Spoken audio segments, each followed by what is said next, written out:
2ஆம் அதிகாரம் 30ஆம் வசனம். என்னை கனம் பண்ணுகிறவர்களை, அந்த வார்த்தைகளை அழகாக சொல்லப்பட்ட வார்த்தம், அதை நாம் படிக்கிறோம். ஆகையால் இஸ்ரவேலின் தேவனாகிய கர்த்தர் சொல்கிறதாவது, உன் வீட்டாரும் உன் பிதாவின் வீட்டாரும் என்றைக்கும் என் சந்நிதியில் நடந்து கொள்வார்கள் என்று நான் நிச்சயமாய் சொல்லி இருந்தும் இனி அது எனக்கு தூரமாய் இருப்பதாக. என்னை கனம் பண்ணுகிறவர்களை நான் கனம் பண்ணுவேன், என்னை அசட்டை பண்ணுகிறவர்கள் கனஈன பண்ணப்படுவார்கள் கர்த்தர் சொல்கிறார். கர்த்தர் கொடுத்த இந்த வாக்குத்தத்தத்துக்காக நாம் கர்த்தரை ஸ்தோத்திரம் பண்ணுவோம். ஸ்தோத்திரம், ஸ்தோத்திரம், ஸ்தோத்திரம், ஸ்தோத்திரம்.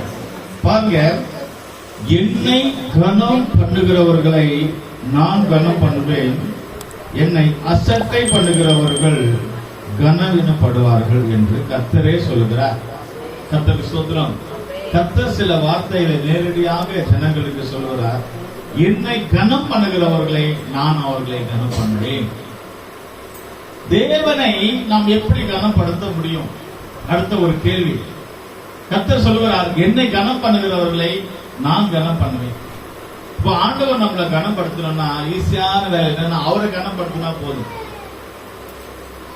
நம்ம பொதுவான பாஷையில அவருக்கு மரியாதை கொடுத்தால் நமக்கு மரியாதை கிடைக்கும். அதுதான் பொதுவான. அவரை மதிச்சால் அவர் நம்மளை மதிப்பார். அவரை நாம் உயர்த்தினால் அவர் நம்மளை உயர்த்துவார். அவரை நாம் கனப்படுத்தினால் அவர் நம்மை கனப்படுத்துவார். எவ்வளவு நல்ல வார்த்தை! டிசம்பர் மாசத்தினுடைய வார்த்தை. கர்த்தர் ஆண்டவராகிய இயேசு கிறிஸ்துவை உயர்த்தி கனப்படுத்தினார். அவர் இந்த பூமியிலே கிறிஸ்துமஸ் நாட்களிலே பிறந்து அவர் உயர்த்தப்பட்டார். ஆமென், அல்லேலூயா. கர்த்தர் சொல்றார், என்னை கனம் பண்ணுகிறவர்களை நான் கனம் பண்ணுவேன், என்னை அசட்டை பண்ணுகிறவர்கள் அவர்கள் என்ன செய்வார்களாம்? கனஈன பண்ணுவார்கள். ரெண்டு விஷயம் இருக்கு. நம்ம ஆண்டவரை கனப்படுத்தினா கர்த்தர் நம்மளை கனப்படுத்த, அவரை நாம் அசட்டை பண்ணா, அலட்சியம் பண்ணா, மதிக்காம போனா அவர் நம்மளை கன ஈனம் பார்த்து, அதாவது நம்மள ஒரு அப்படியே ஒரு எல்லாருக்கும் முன்னாடி நம்மள தலை குனிகிற சூழ்நிலை உண்டாயிடும் என்று நான் பார்க்கிறோம். கன ஈனப்படுவார்கள் என்று சொல்ல. கன ஈனம்னா எல்லாருக்கும் முன்னாடி தலை குனிய வேண்டிய சூழ்நிலை வரும். அப்படிப்பட்ட ஒரு சூழ்நிலைகள் நமக்கு வராத அளவுக்கு நம்ம அந்த முதல் வார்த்தையை கை கொள்வோமாக. அவரை கனம் பண்ணால் அவர் நம்மளை கனம் பண்ணுவார். அவரை நாம் உயர்த்தினால் அவர் நம்மளை உயர்த்துவார். கர்த்தருக்கு ஸ்தோத்திரம். ஊழியக்காரங்க பைபிள்ல சொல்றாங்க, சீஷர்கள் நான் சிறுகவும் அவர் பெருகவும், இயேசு பெருகும். அது சொல்லிட்டாலே போதும். நான் சிறுகவும் அவர் பெருகும். அவர் பெருகும் போது நம்மளே பெருகிடுவார். அவர் உயர்த்தப்படும் போது நம்மளை உயர்த்துவார். அவரை கனப்படுத்தும் போது அவர் நம்மளை கனப்படுத்துவார். கர்த்தருக்கு ஸ்தோத்திரம். இன்றைக்கு அதிகமாக நான் வார்த்தைகளை சொல்வதில்லை, சுருக்கமாக நான் சொல்லுகிறேன்.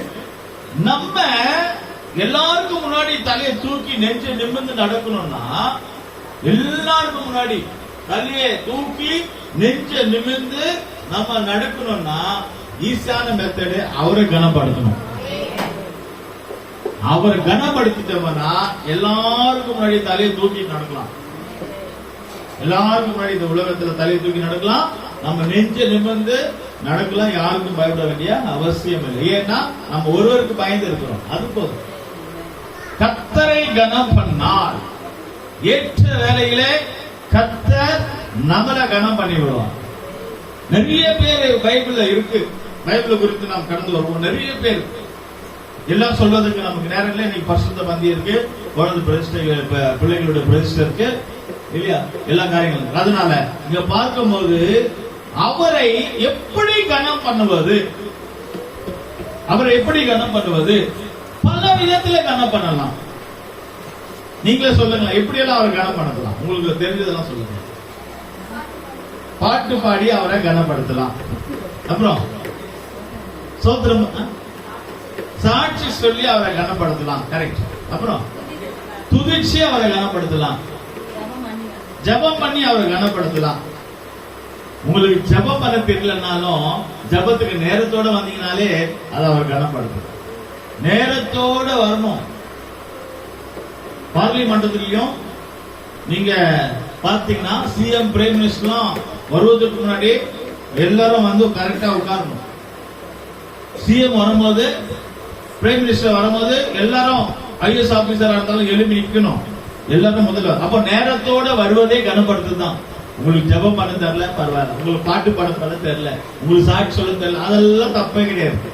நேரத்தோட வந்து இடத்த குடிச்சுக்கிட்டாலே அது கனப்படுது. வேற எப்படிலாம் நமக்கு கிடைக்கிற முதல் பலன் அத குழந்தை பிரதிஷ்டை பண்றாங்க இல்லையா? போன வாரத்துல கூட பார்த்தா, அண்ணால் அவள் பொருத்தனை எனக்கு பிறந்த முதல் ஆண் குழந்தை கத்தருக்கு தரேன், அதுக்கான ஆண்டவர் கனப்படுத்துவது. அப்புறம் ஆண்டவருக்கு கைத்தட்டி ஆராதிப்பது கனப்படுத்துவது, ஒரு காணிக்கை கொடுப்பது கனப்படுத்துவது, ஒரு தசமமாக கொடுப்பது கனப்படுத்துவது, சபைக்கு வருவது கனப்படுத்துவது, இதெல்லாம் கனப்படுத்துற ஆண்டவரை நாம் கனப்படுத்தினால் கரெக்டா ஒரு நேரம் வரும்போது அவர் நம்மள கனப்படுத்துவார். அல்லேலூயா. சரி, இப்போ உங்களுக்கு புரியுது. ஆகாஸ் ஒரு ராஜா காலத்துல அவர் ராஜாவாக இருந்த போது இந்த தேசத்துல அவருக்கு ஒரு சம்பவம் நடக்கிறது. அவரை வந்து சாவடிக்கலாம், அவரை கொலை செய்யலாம், அவரை கொன்னுடலாம் பிளான் பண்றாங்க எல்லாம். அவர் எப்படி கொல்லணும் அப்படி பிளான் பண்ணிட்டு இருக்கும் போது ஆகாஸ்வ ராஜாவுக்கு ஒரு மரணம் ஓலை வந்திருக்கு. அவருக்கு மரணம் வரப்போகுது. அந்த நேரத்துல ஒரு மனிதன், தேவனுடைய மனுஷன், அவர் அதை கேட்டு ராஜா கிட்ட போய் சொல்லுகிறார், உங்களை கொலை செய்ய நினைக்கிறார்கள், நீங்கள் கவனமாக இருந்து. ராஜாவை கனம் பண்ணி இந்த காரியத்தை சொன்னார். அவர் பேர் என்ன? மொர்தெகாய். ஹல்லேலூயா. மொர்தெகாய் ராஜாவை கனம் பண்ணி, உங்களுக்கு ஆபத்து இருக்கு, நீங்கள் கவனமாக இருங்கள் என்றே சொன்னார். யாருக்கு யார காப்பாற்ற முடியும் என்று சொன்னால், ஒருவரை கனம் பண்ணுவோமானால் அவங்களை நாம் காப்பாற்ற முடியும். ஒருவரை மதிக்கும் பொழுது அவங்களை காப்பாற்ற முடியும். ஒருவர் மேல பாசம் இருந்தால் அவங்களை காப்பாற்ற முடியும். ஒருவர் மேல அன்பு இருந்தால் அவங்களை காப்பாற்ற முடியும். ஒருவர் மேல மதிப்பு இருந்தால் அவங்களை காப்பாற்ற முடியும். ராஜா மேல் அவனுக்கு, மொர்தெகாய்க்கு ஒரு மதிப்பு, மரியாதை, அன்பு, பாசம், கனம் பண்ணுகிற ஒரு அனுபவம் அவன் சொன்னான். ராஜா, ஆகாஸ்வ ராஜா காப்பாற்றப்பட்டார் என்று நான் பார்க்கிறோம். கர்த்தருக்கு ஸ்தோத்திரம். அப்படியாக நான் பார்க்கும்போது ஆகாஸ்வ ராஜா திருப்பி மொர்தெகாய்க்கு ஒண்ணுமே செய்யல, எதுவுமே கொடுக்கல. மொர்தெகாய்க்கு ஒரு Dress கொடுக்கல, அவனுக்கு ஒரு மோதிரம் கொடுக்கல, அவன் கையில பணம் கொடுக்கல, அவன் அக்கௌண்ட்ல பணம் போடல. உயிரை காப்பாற்றி விட்ட ராஜாவை நேசித்த மொர்தெகாய்க்கு எந்த பிரதிபலனும் கொடுக்கவில்லை. ஆனால் மொர்தெகாய் அவர் அமைதியாக அரண்மனை வாசலிலே இருந்தார். கர்த்தருடைய ஸ்தோத்திரம். அரண்மனை, சூசான் அரண்மனை வாசல் என்று சொன்னாலே சபையினுடைய வாசலிலே, சபையில இருந்தால் எந்த பிரதிபலன் இல்ல, எந்த அவருக்கு ஒரு ஆசீர்வாதம் கிடைக்கல. அவர் ஒருவேளை நினைச்சாரோ இல்லையே தெரியாது, பாஸ்டருக்கு நம்ம உதவி செய்தோம், ராஜாவுக்கு உதவி செய்தோம், ஊழியக்காரருக்கு உதவி செய்தோம், சபைக்காக எவ்வளவு பாடுபட்டோம், ஆனா நம்மள பார்க்கல, நம்மள கண்டுக்கல. ஊழியக்காரங்க நமக்கு ஜெபிக்கிறாங்களா இல்லையா தெரியல, நமக்கு எந்த ஒரு கிஃப்ட் கூட கொடுக்கல, நம்மள எதுவுமே கண்டுக்கல. அவர் எங்கேயோ போறாரு, எங்கேயோ வராரு, ஆனா என்ன கண்டுக்கல. என்ன ஒருவேளை மொர்தெகாய் நினைச்சிருக்கலாம், அங்க போறாரு, இங்க போறாரு, எங்கேயோ போறாரு, ஆனா எங்களை பார்க்க வரல என்று அவன் நினைச்சு கொண்டிருக்கலாம் மொர்தெகாய். ஆனால் மொர்தெகாய் அவன் நன்மை செய்துவிட்டு அமைதியாக இருந்த பொழுதோ ஒரு நாள் ராஜாவுக்கு தூக்கம் வரவில்லை. அவர் யோசிக்கிறார், கர்த்தர் அவரை தூக்கம் வரவிடாமல் அவரை நினைவூட்டினார். அவர் பழைய புஸ்தகங்களை, டைரிகளை படிக்கிறார்கள். அப்பொழுது மொர்தெகாய் என்ற ஒரு மனிதன் ராஜாவுக்கு நன்மை செய்திருக்கிறார், கனம் பண்ணியிருக்கிறார், உதவி செய்திருக்கிறார், உயிரையே காப்பாற்றியிருக்கிறார் என்று வாசிக்கும் பொழுது ராஜா கேட்கிறார், அந்த மொர்தெகாய் எங்க இருக்கிறார்? அவர் அரண்மனையில வாசலில் இருக்கிறார், அவர் சபையில தான் இருக்கிறார். யாராவது அவரை கனம் பண்ணிருக்கிறார்களா? அவருக்கு உதவி செய்தார்களா? ஏதாவது கிஃப்ட் கொடுத்தாங்களா? யாரும் கொடுக்கல. அந்த மொர்தெகாய் வரவழைக்கப்பட்டார். கர்த்தருக்கு ஸ்தோத்திரம். அந்த மொர்தெகாய் வரவழைத்து தாம் கையில இருந்த அதிகாரத்தின் மோதிரம், முத்திரை மோதிரம், அந்த காலத்துல ராஜாக்கள் முத்திரை மோதிரம் வச்சிருப்பாங்க. அந்த முத்திரை அதை கொடுத்தால் அதிகாரம் உண்டு. கர்த்தருக்கு ஸ்தோத்திரம். தாம் கையில இருக்கிற முத்திரை மோதிரத்தை மொர்தெகாய்க்கு கொடுத்தான். முதல் மொர்தெகாய் ராஜாவை கனப்படுத்தினார். ஒரு நேரம் வரும்போது இப்ப ராஜா மொர்தெகாயை கனப்படுத்த போகிறார்.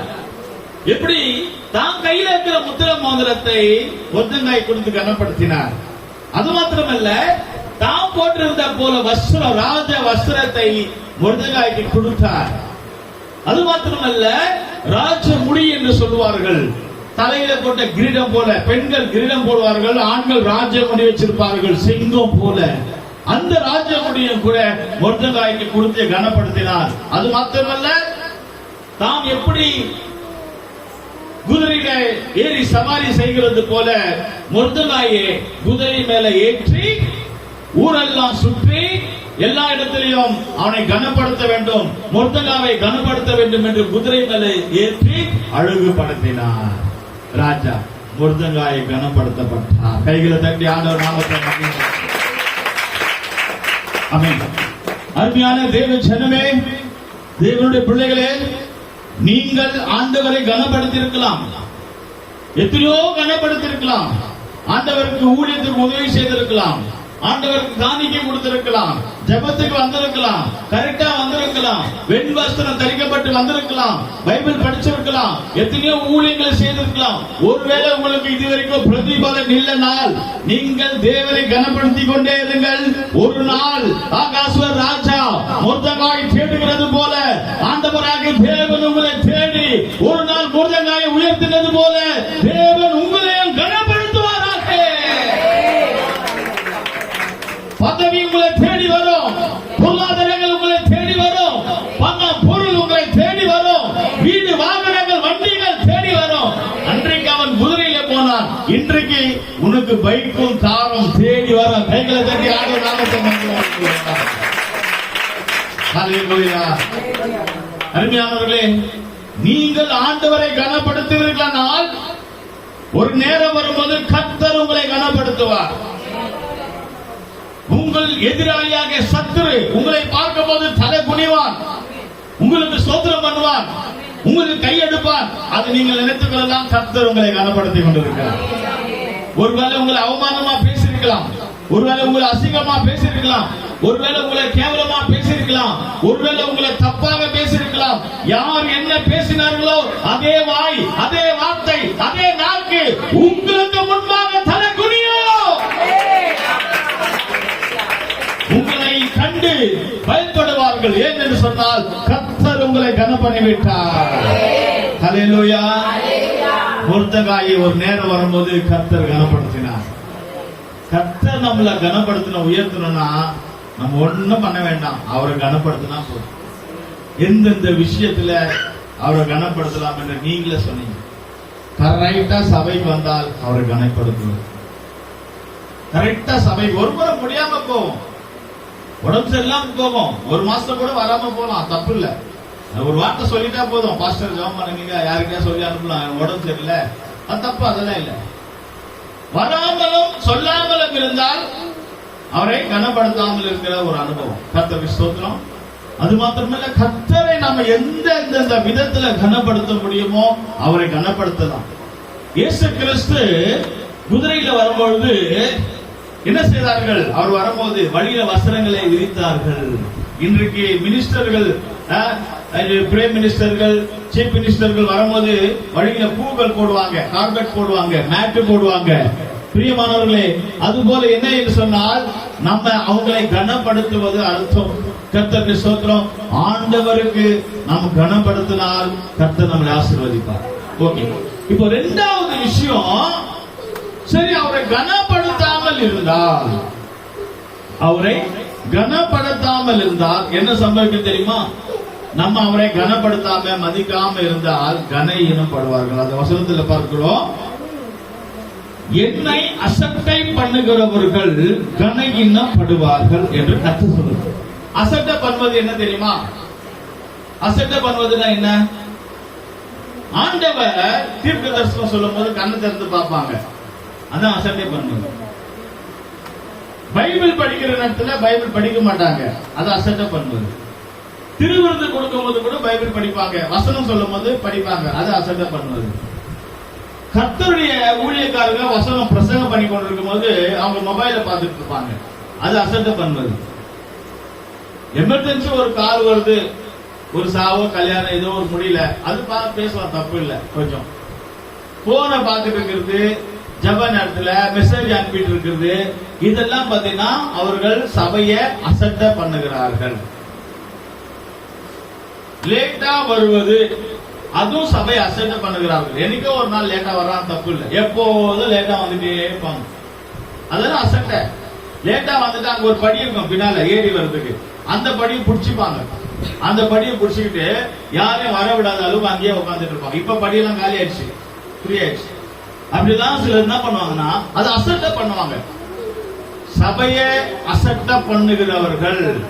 சிலர் கோபம் தான் சொல்லுவாங்க, எனக்கு திருவிருந்தெல்லாம் வேண்டாம், எனக்கு வேண்டாம், அதுவும் அசட்ட பண்ணுவோம். திருவிருந்த பரிசுத்த பத்தி அசட்ட பண்ணுகிறது.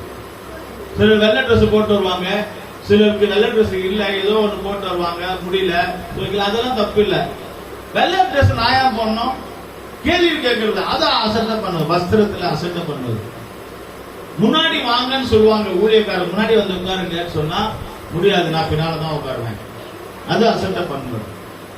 இதெல்லாம் சிலர் அசட்ட பண்ணுவாங்க. ஒரு ஊழியத்தை கொடுத்தால் அதுல உண்மையா இருக்க மாட்டாங்க, அது அசட்ட பண்ணுவது. ஒரு ஊழியத்தை கொடுக்குறேன்னு ஒருத்தருக்கு ஒரு ஊழியம் கொடுக்குறீங்க, இந்த ஊழியம் செய்யுங்கன்னு ஜெபம் பண்ண ஆரம்பிச்சா எனக்கு இந்த ஊழியம் வேண்டான்றாங்க. இல்ல நீ இந்த ஊழியம் செய்யுங்கன்னு சொன்னா சரி, அப்ப அவங்களால அதுல நிக்க முடியல. பாருங்க, ஆண்டவர் ஒரு ஊழியத்தை கொடுத்தால் அந்த ஊழியத்துல அசட்ட பண்ணுவது. ஊழியக்காரங்க ஒரு வார்த்தை சொல்றாங்க, நீங்க வாங்கன்னா அவருக்குன்னா அவர் அப்படிதான் சொல்லுவாங்க. ஊழியக்காரங்களை அசட்ட பண்ணுவது, சபையை அசட்ட பண்ணுவது, ஜனங்களை அசட்ட பண்ணுவது, பைபிள் அசட்ட பண்ணுவது. பைபிள் எடுத்துட்டே வர மாட்டாங்க விசுவாசிகள், பைபிள் எடுத்துட்டு வர மாட்டாங்க. ஏன்னா பைபிள அவங்களுக்கு பிடிக்கல. பைபிள் அசட்ட பண்ணுவது. என்னைக்கு பேய்க்கான வருதோ அன்னைக்கு பைபிளை தேடுவாங்க தலையில வச்சுக்கிறது. பாருங்க, அப்ப இதெல்லாம் ஆண்டவர் அசட்ட பண்ணுவது. இந்த அசட்ட பண்ணுவது, அசட்ட பண்ணால் என்ன சம்பவிக்க தெரியுமா? நம்ம அவர் அசட்ட பண்ணா மதிக்காம கண்டுக்காம அப்படி போயிட்டே இந்த அசட்ட பண்ணாம, அப்படி அசட்ட பண்றவங்க என்ன சம்பவிக்க, கன ஈனம் படுவார்கள். ஆண்டவர் அவர்களுக்கு எல்லாருக்கும் முன்னாடி அவர்களை டீல்ல விடுவார். அதாவது நம்ம பாஷையில நம்ம அவரை டீல்ல விட்டா அவர் நம்மள டீல்ல விட்டுருவார். நம்ம அவரை டீல்ல விட்டா அவர் நம்மள டீல்ல விட்டுவார். நம்ம அவரை உயர்த்தினார் அவர் நம்மளை உயர்த்துவார். நம்ம அவரை கனப்படுத்தினார் அவர் நம்மளை கனப்படுத்துவார். சரி, அசட்ட பண்ணது யாரு? ஒரு முறை இது மாதிரி ஒரு ஊழியம் நடந்து கொண்டிருக்கு. சவுல் அபிஷேகம் பெற்ற ஒரு ராஜா தான் பலி செலுத்த போகிறார். சவுல் ஊழியக்காரனை வரவழைத்தார். அந்த காலத்துல சாமுவேல் தான் ஊழியக்காரு. சாமுவேலை வர சொல்கிறார். சாமுவேல் வந்து ஜெபம் பண்ணி அந்த பலி செலுத்த வேண்டும். ஃபர்ஸ்ட் கணம் பண்ணினவர்களை பார்த்தோம். ஆகாஷ் ராஜா, மருந்தாங்க. அசட்ட பண்ணுவாங்க, ஆண்டவருடைய ஊழியத்தை அசட்ட பண்ணுவாங்க இல்லையா சபையை. அவங்களுக்கு இது ரெண்டாவது சொல்றேன், அது பாசிட்டிவ், இது நெகட்டிவ். அவங்களுடைய நிலவரம் என்னன்னா, சவுல் ஒரு பலி செலுத்தும் போது சாமுவேலை கூப்பிடும் போது இது மாதிரி சாமுவேல் வந்து கொண்டிருக்கும் போது கொஞ்சம் லேட் ஆயிடுச்சு. சாமுவேல் வந்து கொண்டிருக்கும் போது என்னாச்சு, கொஞ்சம் லேட் ஆயிடுச்சு. அதனால என்ன சம்பவிச்சு தெரியுமா? ஏய் குழந்தை ஒண்ணு உட்கார, அவங்க எல்லாம் அந்த குழந்தை இல்லைன்னா பின்னால் அவன் பண்றது தப்பு இல்ல, நீங்க அவனை பாக்குறீங்க, அதுதான் இப்ப தப்பு. அது குழந்தை, அது அப்படிதான் இருக்கும். குழந்தைய நம்ம பார்த்துட்டு இருக்கோம், எல்லாம் அசட்டை பண்றது. நம்ம கண்ணு எங்க போகுது பாத்தீங்களா? அதனால குழந்தைங்க நீங்க கண்டுக்காதீங்க, அதை பார்த்து எதை பண்ணிட்டு போடுங்க.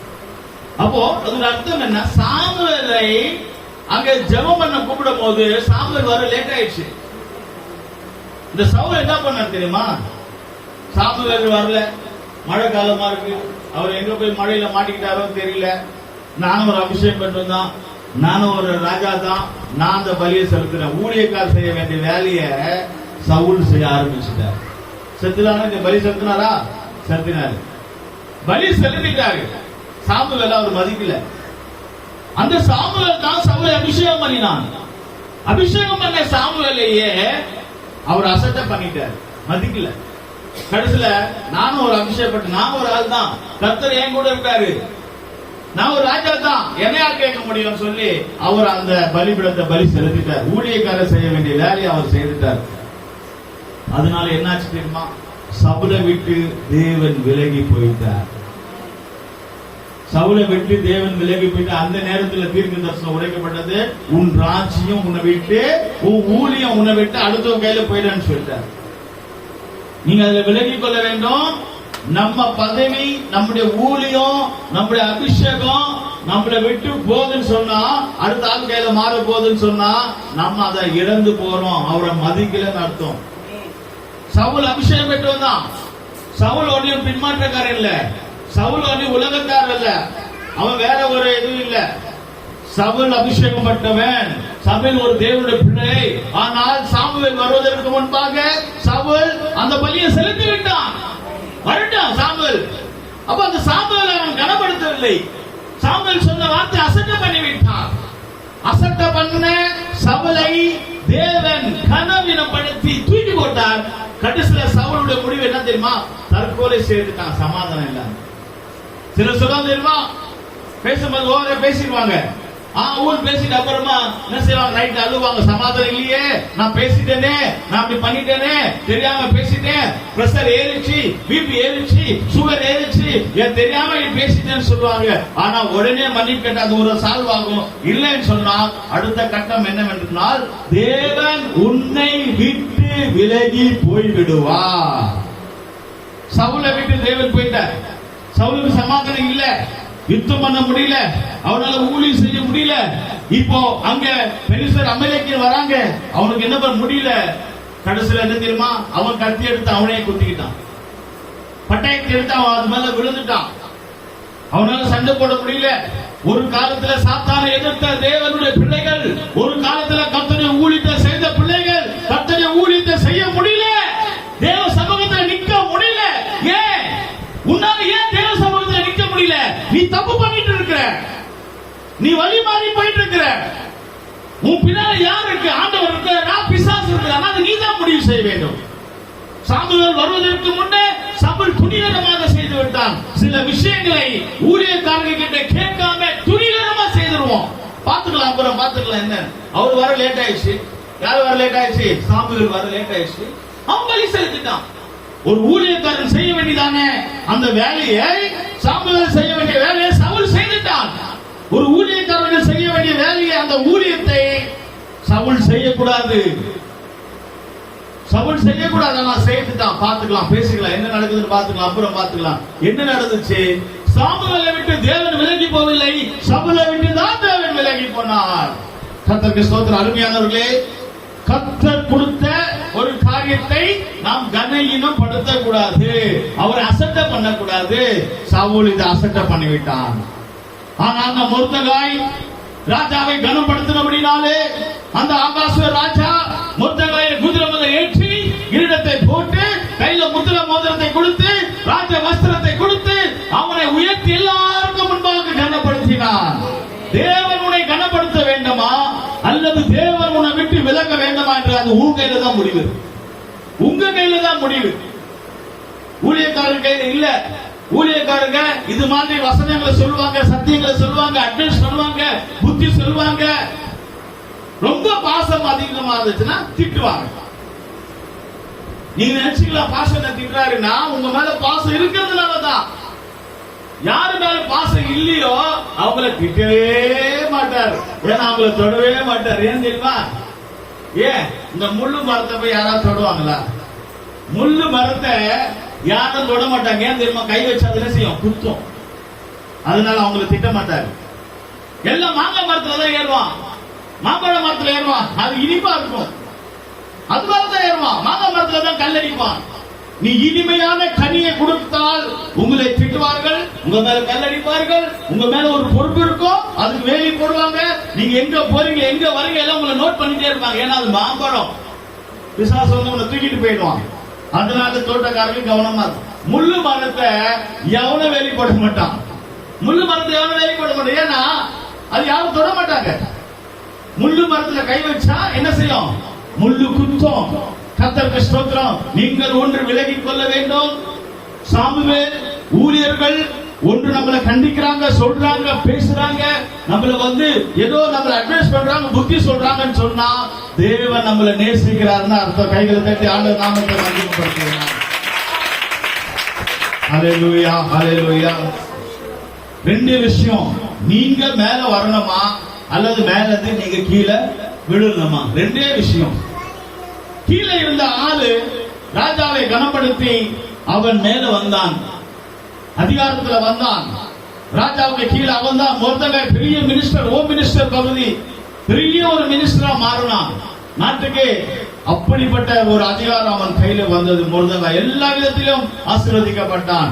மேல இருந்த சவுல், அபிஷேகப்பட்ட சவுல், கர்த்தருடைய வேலைகளையும் இருந்த சவுல் மேல இருந்து கீழே விழுந்து கடைசியில தற்கொலை தான் செய்தான்.